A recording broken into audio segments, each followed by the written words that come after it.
आपका यीशु मसीह की वो हजूरी में स्वागत है जो आज आपकी लाइफ को सेम नहीं रहने देगी। आमीन। मेरा बिलीव है कि जो वर्ड आप सुन रहे हो, फियर ऑफ गॉड, परमेश्वर का डर, जब एक व्यक्ति की लाइफ में एंटर करता है तो बाइबल कहती वो मनुष्य और परमेश्वर या परमेश्वर और मनुष्य यानी दोनों का अनुग्रह पाता है। अनुग्रह मतलब फेवर, अनुग्रह मतलब कि एक ऐसा फेवर जो अनकॉमन है, जो आम व्यक्तियों की ज़िंदगी में हमें नहीं देखने को मिलता, जिसकी एग्जाम्पल हमने सुनी थी कि बाइबल कहती उस एस्तर की लाइफ के ऊपर परमेश्वर का अनुग्रह आया और उसे सब लड़कियों से अधिक सुंदर और अच्छा राजा के महल में रहने का स्थान मिला। ये एक परफेक्ट एग्जाम्पल थी परमेश्वर के डर में रहने के बाद मनुष्य और परमेश्वर दोनों का अनुग्रह पाने की। आज मैं आपसे बात करूंगा। बाइबल कहती, एक बात को आपने बड़े ध्यान से समझना है। बाइबल कहती जब अब्राहम अपने लोगों से जब निकला तो बाइबल कहती वो अलग अलग जगह पर फिरता था और परमेश्वर के उस प्रतिज्ञा की पूरी होने की बाट जोता हुआ, विश्वास में रहता हुआ। और बाइबल कहती जब वो अबीमेलेक राजा के पास गया तो एक वचन उत्पत्ति 20 जब हम पढ़ते हैं तो उसकी 11 आयत में मैं पढ़ूंगा, लेकिन आप 1 से लेके उसकी 18 आयत पढ़ सकते हैं। अब मैं आपको एक स्टोरी सुनाता हूं, पहले वो सुनो। बाइबल कहती अब्राहम वहां से निकलकर दक्षिण देश में आकर कादेश और शूर के बीच ठहरा और गरार में रहने लगा। और वहां के राजा ने सारा को यानी उसकी पत्नी को बुलवा लिया। और बाइबल कहती है कि अब्राहम ने उसको बताया नहीं कि ये मेरी वाइफ है, और इसलिए उसने उसको अपने पास बुलाया।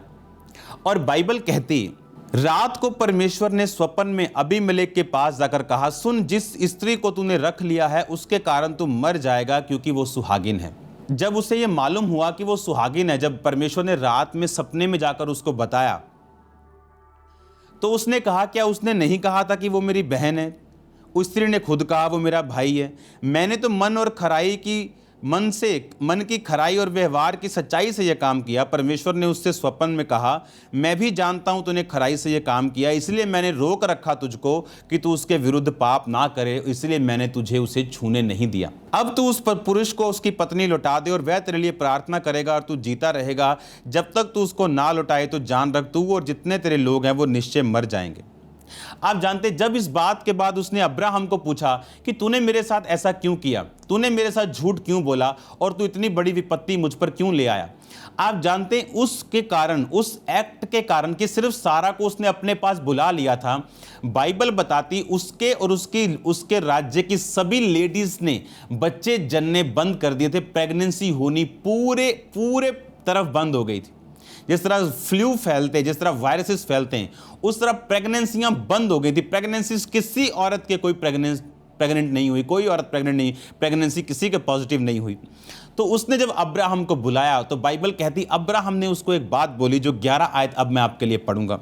अब्राहम ने कहा, मैंने ये सोचा था कि इस स्थान में परमेश्वर का कुछ भी भय ना होगा। अगर आप ध्यान से इसको पढ़ें तो उसने कहा, मैंने ये सोचा कि इस स्थान में, किस स्थान में, जिस स्थान में वो रह रहा था यानी राजा के पास, उसने कहा मैंने ये सोचा कि परमेश्वर का यहां पर कुछ भी भय ना होगा, इसलिए ये लोग मेरी पत्नी के कारण मुझे घात करेंगे। यानी जहां परमेश्वर का भय होगा वहां फेवर होगा। अब्राहम की जिंदगी में परमेश्वर का भय था। अब्राहम स्पिरिचुअली, याद रखो, आपकी ब्लेसिंग इस बात पे डिपेंड करती है कि आप क्राइस्ट को कितना डीपली जानते हैं। इसीलिए जब परमेश्वर ने चेलों से पूछा, अच्छा बताओ मैं कौन हूं, कोई बोलता लोग मुझे क्या कहते हैं। किसी ने बोला तू यिर्मयाह है, तू ये है, तू वो है। पतरस को बोला तो पतरस ने कहा तू जीवते परमेश्वर का पुत्र मसीह है। तो परमेश्वर ने कहा इस बात के कारण मैं तुझ पे अपनी कलीसिया बनाऊंगा, अधोलोक के फाटक तुझ पे प्रबल ना होंगे। इसका मतलब ये नहीं कि अधोलोक के फाटक आएंगे और तुझ पे प्रबल ना होंगे। इसका मतलब अब जब तू जाएगा और फाटक लगे होते थे शहरों के बाहर, तो तू शैतानी फाटकों को खत्म करके लोगों को बचा लेगा। तो फाटक तुझ पे प्रबल नहीं होगा, तुझको कोई जाति रोक नहीं पाएगी प्रीच करने से, मेरा काम करने से। ये वायदा था प्रभु का। लेकिन कारण क्या था? परमेश्वर ने कहा किसी मांस और लहू ने नहीं, वरन परमेश्वर की आत्मा ने तुझ पे ये बात प्रकट की। आप जानते हैं आपकी ब्लेसिंग्स इस बात पे निर्भर करती हैं कि आप कितना मसीह को पर्सनली जानते हैं। आपका पर्सनल रिश्ता क्या है? आपके पास्टर का नहीं, आपका पर्सनल रिश्ता क्या है? आप यीशु मसीह को जानते हैं, आप प्रार्थना भी करते हैं, लेकिन क्या पर्सनल रिलेशनशिप आपकी परमेश्वर के साथ है? आपकी लाइफ और आपकी ब्लेसिंग्स और आपकी बुलाहट और आपकी सक्सेस, वो सक्सेस जो प्रभु की ओर से आती और परमानेंट होती, वो इस बात पे निर्भर करती है कि आप मसीह को कितनी अच्छी तरह से जानते हैं। आप जानते हैं अगर एक पास्टर इस बात को अच्छी तरह समझ ले और वो रेवलेशन में रहता, आप नहीं जानते अगर हम रिलेशनशिप में रहें, खुदावंद के साथ संबंधों में रहें, तो किस तरह से रोज एवरीडे परमेश्वर बात करता है अपने लोगों से, अपने अपने अपने सच्चे दासों से, नबियों से। वो बात करता है आपको छुड़ाने की, वो बात करता है आपको डिलीवर करने की। आज जब मैं यहाँ पे था, आज जब मैं अपनी ऑफरिंग को इस इन्वेलप में डाल रहा, तो ये इन्वेलप पहली बार अंदर से बंद था और मैं डाल रहा हूँ, इन्वेलप में डल नहीं रही, और परमेश्वर ने कहा मैंने ये जानबूझ के तेरे हाथ में दिया, क्योंकि कुछ लोग, मैं उनको बोलता हूँ बोने के लिए, पर जब वो बोना शुरू करते हैं या सोचते हैं, शैतान उनके मन में कुछ चीज़ें डालते हैं, लोग डालते हैं, उनके घर वाले डालते हैं, और वो ब्लेसिंग्स जो बोने के कारण आनी उनकी लाइफ पे नहीं आ रही। ये संभव है अगर आप पवित्र आत्मा के साथ अपने संबंधों को कायम करें। ये एक एग्जाम्पल है जो मैं आपको दे रहा हूं। अगर आप ध्यान से इन वचनों को पढ़ें तो मैं आपको बताता हूं एक चीज, आपकी ब्लेसिंग्स, सुनो, कुछ लोग क्राइस्ट को कभी आधा अधूरा प्रचार मत करो, इसका बहुत बड़ा डिसएडवांटेज है। अगर पास्टर्स मैं जानता हूं मुझे देख रहे हैं, यीशु मसीह बहुत बड़ा है, क्योंकि मैंने लोगों को यीशु मसीह के एक पार्ट को लेकर उसे प्रीच करते देखा है। वो झूठ नहीं है पर वो पूरा सच नहीं। अगर यीशु मसीह किसी पे अपनी दया दिखाए और वो व्यक्ति सारी उम्र यीशु मसीह की दया का प्रचार करे तो वो गलत नहीं है, पर इसका मतलब ये नहीं है कि परमेश्वर क्रोध नहीं करता या परमेश्वर ऊंचा नहीं करता या वो ब्लेस नहीं करता। इसका मतलब ये नहीं। आपको परमेश्वर व्हाइट कपड़े डालने के लिए बोल सकता है, लेकिन वो सबके लिए नहीं। आपको परमेश्वर कहीं जाके जंगलों में प्रार्थना करने के लिए बोल सकता है, लेकिन वो चीजें, कुछ चीजें सबके लिए नहीं। वो कैसे मालूम होगा? जब आप पर्सनल रिलेशनशिप में परमेश्वर के साथ जाएंगे। अगर आप पास्टर हैं, आपको लोगों के लिए मैसेजेस मिलेंगे। आपको आज कलीसिया क्या परमेश्वर चाहता है, कहां शैतान काम कर रहा है, आपको मैसेजेस मिलेंगे। कहां परमेश्वर ने ब्लेसिंग्स देनी, कहां शैतान ने रोका हुआ है, आपको मैसेजेस मिलेंगे। और आप अगर वो मैसेज कलीसिया में आपने दे दिया, दैट्स इट, वो छुटकारा होगा। और तभी ये वो वर्ड पूरा होगा कि वो अपने वचन को भेज के अपने लोगों को चंगा करता है। जब आप वर्ड को सुनते हैं, उस टाइम जो परमेश्वर आपको दे रहा है, आप रियलाइज करते हैं कि नहीं, आज परमेश्वर मुझसे बात कर रहे हैं। आप रियलाइज करते हैं नहीं, परमेश्वर आज मेरे से बात करके मुझे छुड़ा रहा है। आपको रियलाइज होता है इस चीज़ का, आपको समझ आती है कि जब परमेश्वर के साथ आपके संबंध कमज़ोर होते हैं, आपकी प्रेयर लाइफ कमज़ोर होती, आपकी बाइबल रीडिंग कमज़ोर होती, आपकी कुछ भी जो आप करते हैं आपका कमज़ोर होता है, आप देखते हैं आपकी ग्रेस कम हो रही, आप देखते हैं परमेश्वर उस तरह से बात नहीं कर रहा, आपको बढ़ा नहीं रहा। क्यों? क्योंकि फुली क्राइस्ट को प्रीच करना बहुत ज़रूरी। आपको ये बात समझनी कि यीशु मसीह का जब आप प्रचार सुने, हाँ, अगर यीशु मसीह ने जब प्रचार शुरू किया तो उसने क्या कहा मालूम? उसने कहा, प्रभु का आत्मा मुझ पर है, इसलिए कि उसने कंगालों को सुसमाचार सुनाने के लिए मेरा अभिषेक किया, बंदियों को छुटकारे का, अंधों को दृष्टि पाने का। अब अंधे को दृष्टि पाने का, ये सिर्फ आत्मिक अंधों की परमेश्वर बात कर रहा है? नो, इसमें शारीरिक अंधे भी हैं। अगर आप ध्यान से पढ़ें बाइबल को, तो परमेश्वर ने चेलों को बोला, जाओ उनके बीमारों को चंगा करो। अगर ये इंपॉर्टेंट नहीं था तो परमेश्वर क्यों कहता जाओ उनके मुर्दों को जिलाओ? फिर वो क्यों कहता? पर प्रॉब्लम ये है कि कोई तो सिर्फ हीलिंग का ही प्रीच करता है, डिलीवरेंस का ही प्रीच करता है लोगों को खुश करने के लिए, लेकिन वो लोगों को परमेश्वर के भय में नहीं लेके जाता, परमेश्वर के फेवर में नहीं लेके जाता, वर्ड की डेप्थ में नहीं लेके जाता। वो भी गलत है। और कुछ लोग सिर्फ प्रीच करना चाहते हैं, लेकिन हीलिंग के बारे में बात करो तो वो करना नहीं चाहते, ब्लेसिंग्स के बारे में बात करो तो वो करना नहीं चाहते। आप बाइबल के टॉप मोस्ट अनॉइंटेड मैन जिनसे प्रभु बात करता था उनको याद करो। कौन थे वो? अब्राहम, कौन थे वो? अय्यूब। कौन थे वो? इसहाक। कौन थे वो? याकूब, मूसा, यहोशू। आप ध्यान से इनकी लाइफ को चेक करो। अब्राहम शारीरिक रूप से ब्लेस्ड था, इसहाक शारीरिक रूप से ब्लेस्ड था, अय्यूब शारीरिक रूप से ब्लेस्ड था। नए नियम में चेले भी ब्लेस्ड थे। यह बात अलग थी कि वो अपनी सारी ब्लेसिंग्स को परमेश्वर की महिमा के लिए इस्तेमाल कर रहे थे। अगर आज आप देखें मिनिस्ट्री के द्वारा कितने हजार लोग रोज खाना खा रहे हैं और वो बढ़ते जा रही गिनती, और मैंने आज मैसेज दिया उनको कि गिनती दुगनी हो जाए चौगनी हो जाए।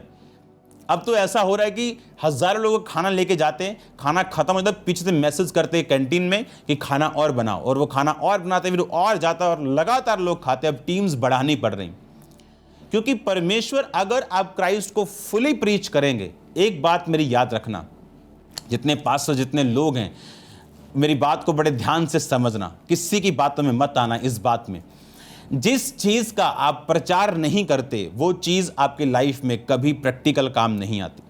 अगर आप हीलिंग को क्रिटिसाइज कर दें, क्योंकि कोई हीलिंग कर रहा है और लोग उसके पास जा रहे हैं, आप जानते हैं आपकी मिनिस्ट्री से हीलिंग होनी बंद हो जाती।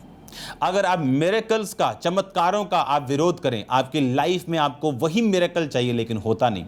आप ब्लेसिंग्स का विरोध करते हैं लेकिन खुद ब्लेसिंग से रहित हैं। आप जानते हैं क्यों?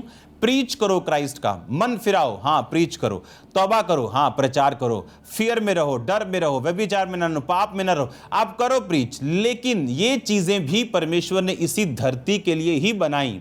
अगर ना बनाई होती वो कोड़े ना खाता, ना बनाई होती उसने कंगालों का कभी नाम ना लेता कि कंगालों को सुसमाचार। क्या है कंगालों को सुसमाचार? कि वो कंगाल रहें? क्या ये सुसमाचार, क्या ये गुड न्यूज़ है कि मैं कंगाल को जाके बोलूं हाँ भाई तू सारी उम्र कंगाल रहेगा, यीशु मसीह के पीछे चल? बोलेगा मैं पहले भी कंगाल हूं, अभी भी कंगाल हूं, क्यों चलूं यीशु मसीह के पीछे?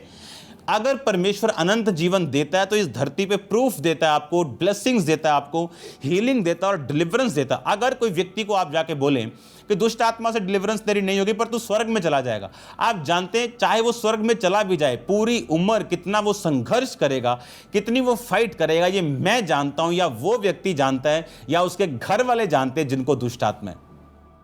तो कभी भी क्रिटिसाइज मत करो। हीलिंग हो, डिलीवरेंस हो, प्रोफेटिक हो, फेक प्रोफेसी को मैं क्रिटिसाइज करता हूं, जो फेसबुक देख के लोग करते हैं, लोगों को गेम्स खेल के बेवकूफ बनाने का काम करते हैं। लेकिन प्रोफेसी होती है, मैं जानता हूं, मैं करता हूं हर संडे, एवरी डे। मेरी वाइफ जानती, लोग जानते हैं, मेरे आसपास के रहने वाले लोग जानते हैं कि किस तरह एवरी डे प्रोफेटिकली परमेश्वर हमें गाइड करता है। एवरी डे, रोज रोज रोज रोज, क्योंकि ये चीज़ें ज़रूरी। जहाँ कहीं परमेश्वर का आत्मा है वहाँ आज़ादी। अगर परमेश्वर का आत्मा आपके हजूर मौजूद है वो आपको आज़ाद करेगा, चाहे वो दुष्ट आत्मा से हो, चाहे वो फाइनेंशियल क्राइसिस से हो, चाहे वो मेंटल डिप्रेशन से हो, चाहे वो बॉडी की बीमारी से हो, चाहे वो आत्मिक बीमारी से हो, कोई भी डिलीवरेंस हो, परमेश्वर सब तरह के डिलीवरेंस को दे सकता है। और जब आप क्राइस्ट को फुली प्रीच करते हैं आप फुली ब्लेस्ड होते हैं, नहीं तो एक हिस्सा ब्लेस्ड एक हिस्सा ब्लेस्ड नहीं। आप जानते हैं एक सेवक परमेश्वर के काम करने के लिए जाता था और हर बार क्रूसेड में मिरेकल्स होते थे लेकिन बड़े चमत्कार नहीं होते थे। वो वापस आके रोज खुदावंद को, खुदावंद बड़े मिरेकल्स क्यों नहीं होते, व्हील चेयर्स क्यों नहीं उठती, रसौलियाँ क्यों नहीं निकलती, बहरे क्यों नहीं सुनते, अंधे क्यों नहीं देखते? तो परमेश्वर ने कहा क्या तूने कभी इन चीज़ों का प्रचार किया? बाइबल कहती है यीशु मसीह ने कहा मैं अंधों को दृष्टि पाने का प्रीच करने के लिए आया हूं। जिस चीज को आप प्रीच नहीं करोगे, जिस चीज को आप डिक्लेयर नहीं करोगे, जिस चीज को आप घोषित नहीं करोगे, वो चीज आपकी लाइफ में या आपकी सेवकाई में, आपके फाइनेंस में कभी कार्य नहीं करेगी। आपको डिक्लेयर करना, डिक्लेरेशन में सामर्थ्य है। सुबह उठ के डिक्लेयर करो वर्ड ऑफ गॉड को, शाम को सोने से पहले वर्ड ऑफ गॉड को डिक्लेयर करो, हीलिंग को, डिलीवरेंस को, ब्लेसिंग्स को, लाइफ को, लॉन्ग लाइफ को, प्रोस्पेरिटी को। क्योंकि फुली ब्लेस्ड होना यह बड़ा डिफिकल्ट और प्रोसेसिंग वाला काम है, और जब आदमी हो जाता है तो वो दूसरों के लिए ब्लेसिंग्स बनता है। कई लोग ब्लेसिंग्स नहीं बन पाते, क्यों? आपको क्राइस्ट फुल प्रीच करना है। आप उसे आधा करोगे तो आप आधी ब्लेसिंग, फुल क्राइस्ट को प्रीच करना, उसका हर हिस्सा आपको प्रीचिंग में करना है। आप जब क्राइस्ट को फुली प्रीच करते हैं, आप अपनी लाइफ के ऊपर परमेश्वर को अलाउ करते हैं कि वो हेवन आपके लिए ओपन करे। आप अलाउ करते हैं क्राइस्ट को कि हेवन आप पे खुले। और जब उस प्रचारक ने फिर प्रीच करना शुरू किया, उसने जब स्टेज पे गया, आज अंधे देखेंगे, आज लंगड़े चलेंगे, अभी उसको फील कुछ नहीं हो रहा कि लंगड़े चलेंगे कि नहीं, अंधे देखेंगे कि नहीं।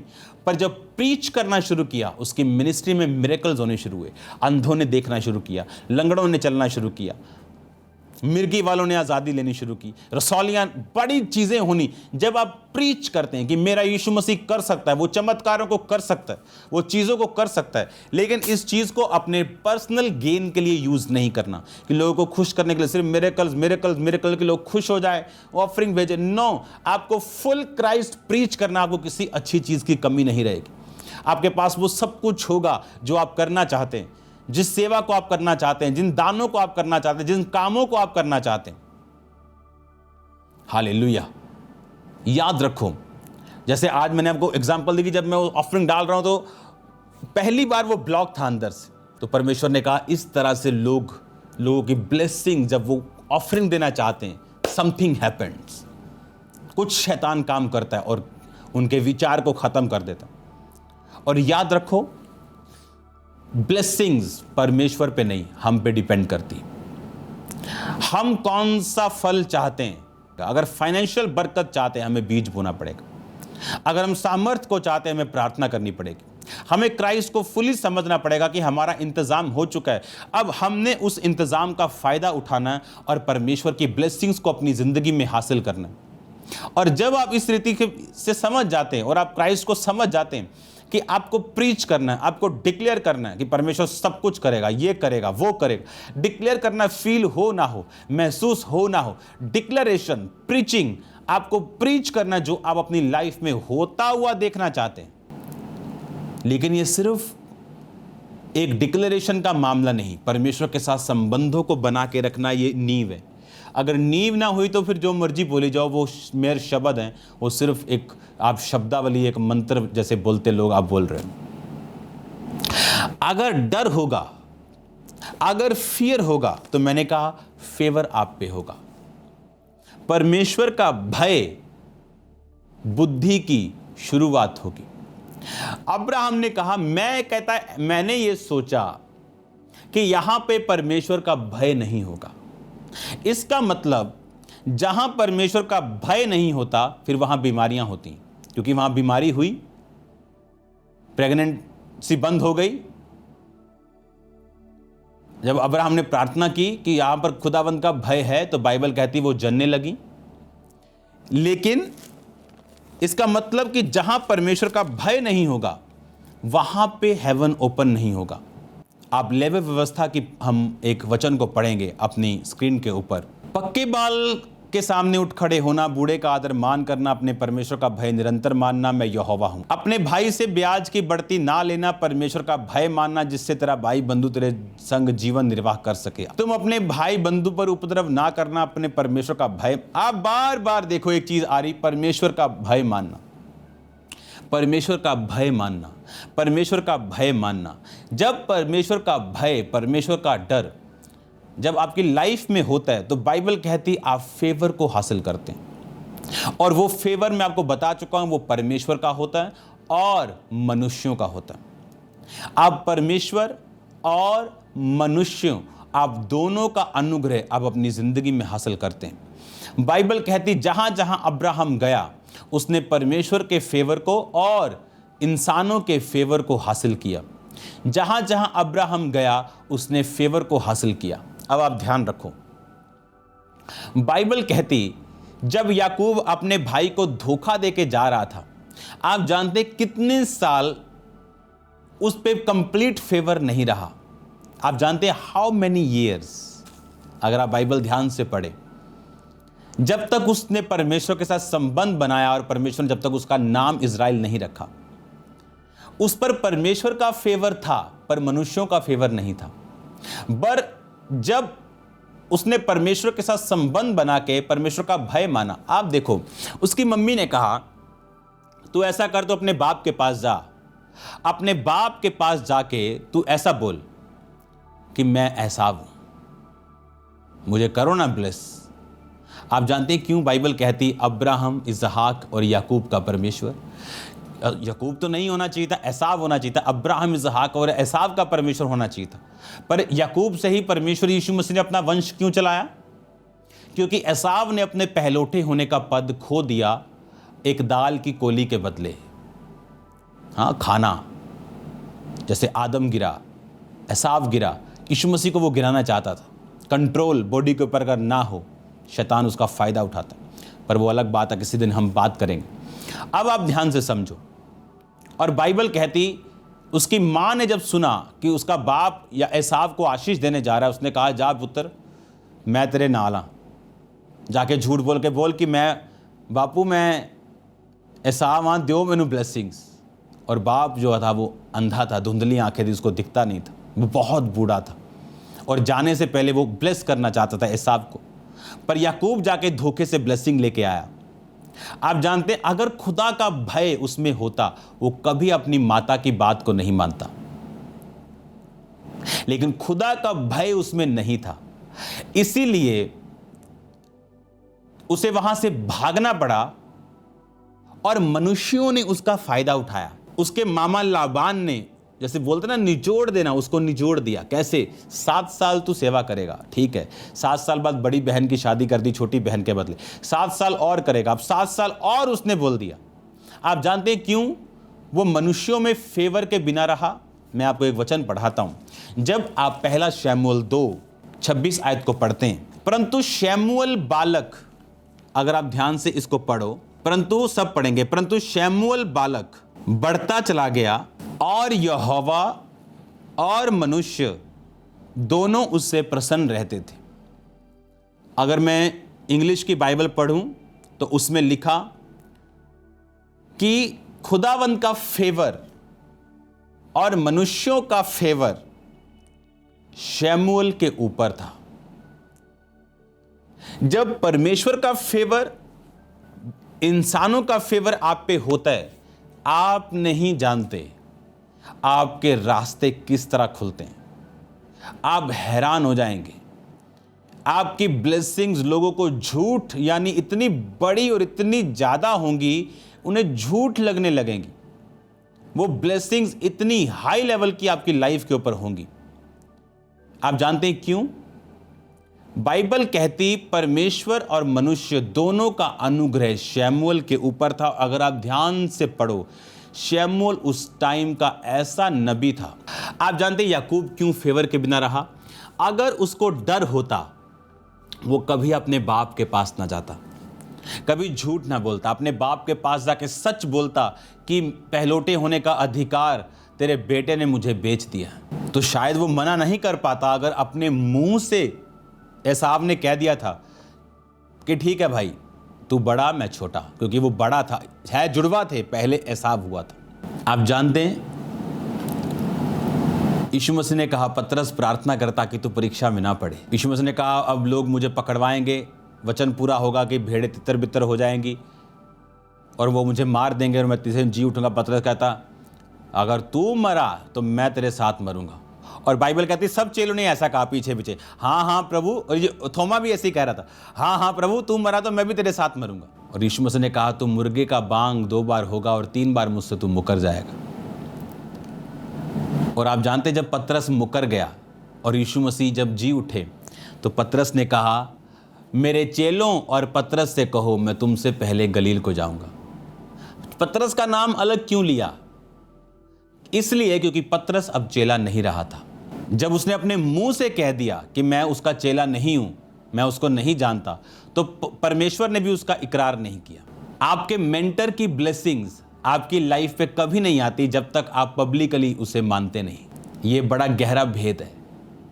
कुछ लोग सिर्फ सीक्रेटली फॉलो करते हैं, लेकिन वो टाइप की अनॉइंटिंग उन पे कभी नहीं आती। यीशु मसीह ने कहा, तुम मेरा इनकार करेगा लोगों के सामने, मैं तेरा इनकार कर दूंगा दूतों के सामने। तू मेरा इकरार करेगा लोगों के सामने, मैं तेरा इकरार करूंगा दूतों के सामने। तू मुझसे शर्म खाएगा, मुझे भी शर्म आएगी। कई लोगों को अपने मेंटर से शर्म आती, इसका नाम नहीं लेना। मेंटर्स को भी शर्म आती है उनको अपना कहने में, वो भी सालों सोचते हैं कि इसको सन बनाना है कि नहीं बनाना। अब आप बड़े ध्यान से इस बात को समझो। परमेश्वर ने कहा, मेरा अनुग्रह और मनुष्य का अनुग्रह उसके ऊपर था। अब्राहम फेवर्ड था, इसहाक फेवर्ड था। और बाइबल कहती इसहाक की पत्नी कैसे आई? क्या उसको उसके लिए 7 साल नौकरी करनी पड़ी? क्या 14 साल भेड़ें चरानी पड़ी? नहीं। पर क्यों याकूब को करना पड़ा? याकूब को क्यों करना पड़ा? ये अब आपको समझना है। और जब आप बाइबल में पढ़ते हैं, याकूब को वो करना पड़ा जो उसके बाप दादाओं ने नहीं किया। अगर वो प्रभु का फियर उसमें होता तो वो अपने बाप से सेम जाके बोलता, झूठ नहीं बोलता।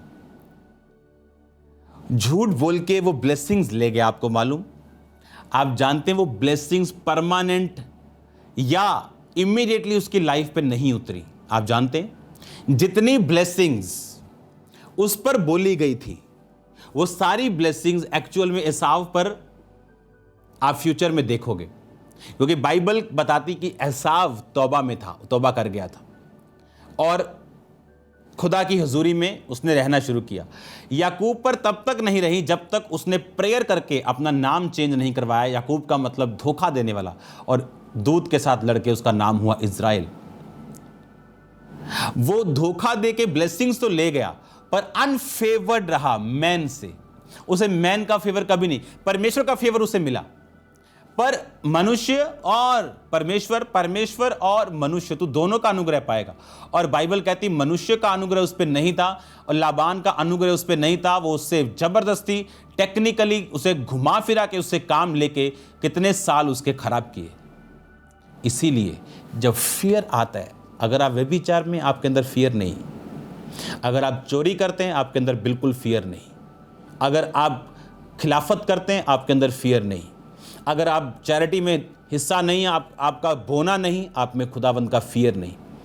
अगर आप उसके फियर में, आप उसके डर में हैं, तो फेवर्ड होंगे आप इतने फेवर्ड होंगे जितना आप समझ भी नहीं सकते।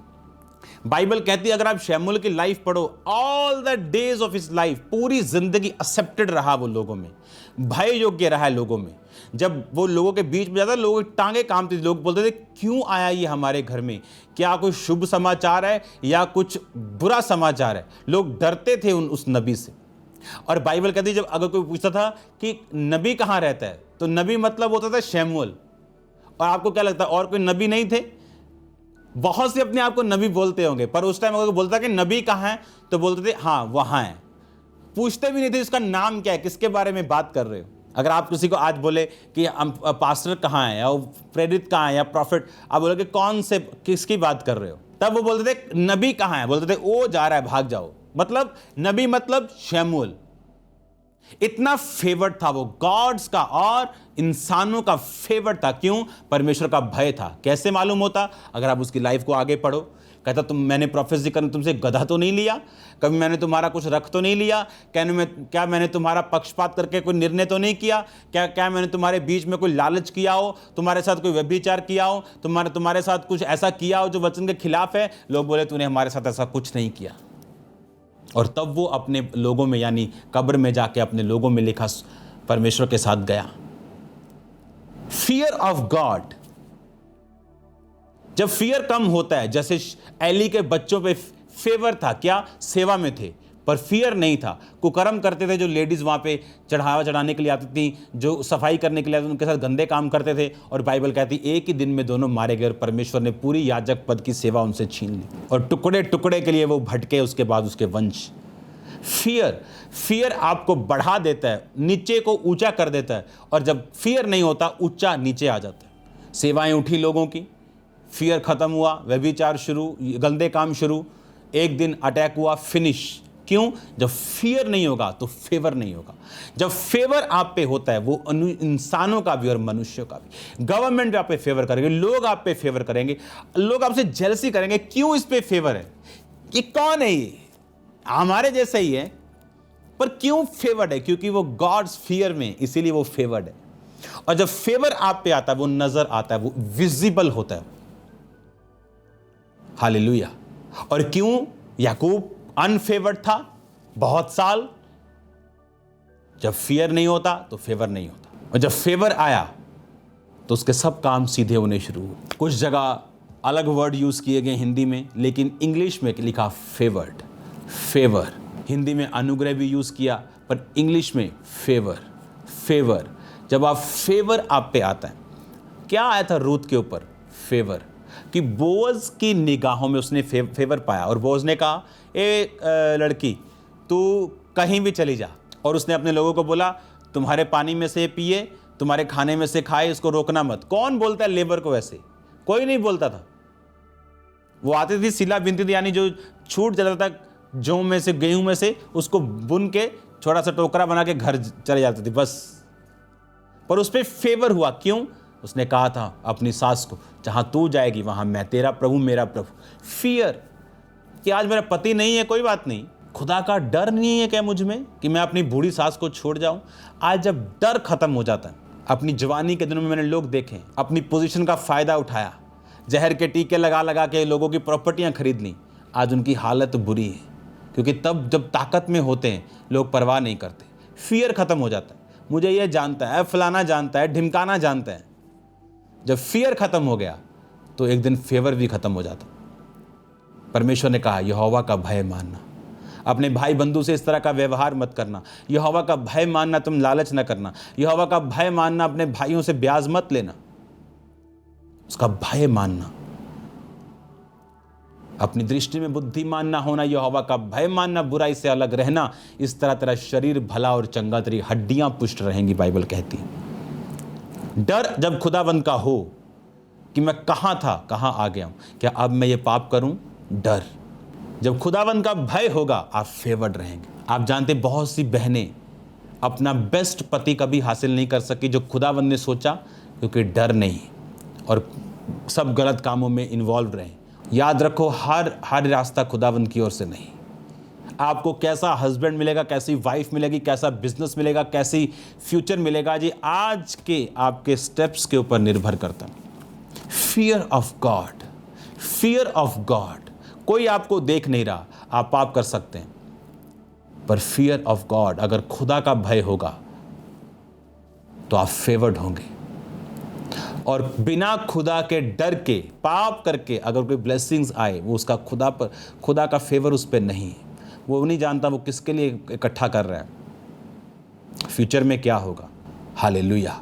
और याद रखो, अगर फियर होगा तो फेवर होगा, और फेवर होगा तो जोर कम लगेगा, ब्लेसिंग्स ज़्यादा होंगी, आपके रास्ते ज़्यादा खुलेंगे। मैं आपको आशीषित घोषित करता हूँ यीशु मसीह के नाम में। God bless you all.